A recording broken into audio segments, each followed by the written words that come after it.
The fifth diddly mistake is that once you approve a new company for credit, you take the credit information and you stick it in a drawer never to be re-reviewed again.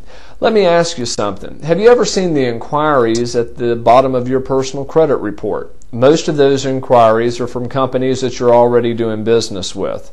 Credit card companies are the absolutely best at this. They, like clockwork, will re-review their client's credit history every 90 days. The real slackers do it every 6 months.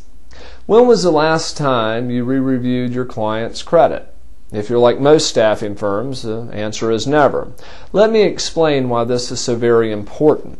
Small privately held companies are what make up most of our clients' customers. And that's fine. But when a company is owned by one person, then you're subject to their ups and downs of their life. What's true today may not necessarily be true next year. If he or she gets divorced and has to pay off the other spouse, what was once a thriving cash-heavy business is now a cash-starved credit risk. Life is fluid and credit needs to be treated as such. Have you ever had a company that was an excellent client? They always paid you on time, and then one day you were reviewing your aging and you noticed that this company started to stretch out a little longer and longer. And you thought to yourself, John had always been a great client. Well, you certainly didn't want to offend him. And he's always paid me, so I'm sure he'll pay me now. So you let it slide.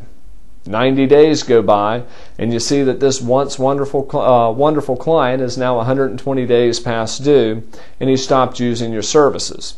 So you pick up the phone and you call John to see what the problem is, and Charlie answers the phone. And then Charlie explains that he bought the business from John 12 months ago, and he's having a tough time. Or you call to find out that John's 22-year-old son has taken over the business, and Dad has since retired and moved to Florida.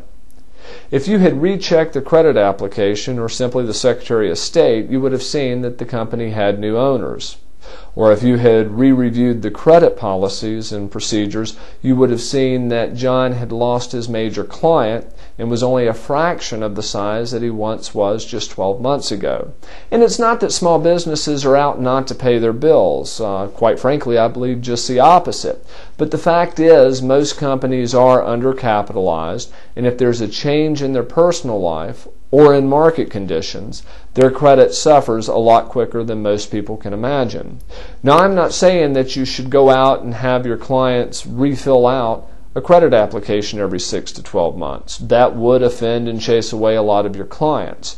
But what I am suggesting is that you re-review the credit application that you already have. See if they're still paying the 3 trade references that they listed. Call for a period of a week to 2 weeks to see what their average balance is in their checking account. Do a business credit report to see if there's any open lawsuits or new collections. The fact is, if you use our report or any of our competitors, your client will never know that they were even checked out. Now, my recommendation for small to mid-sized clients is that you check them out every 6 months, but at the very least, you do need to re-review their credit every 12 months.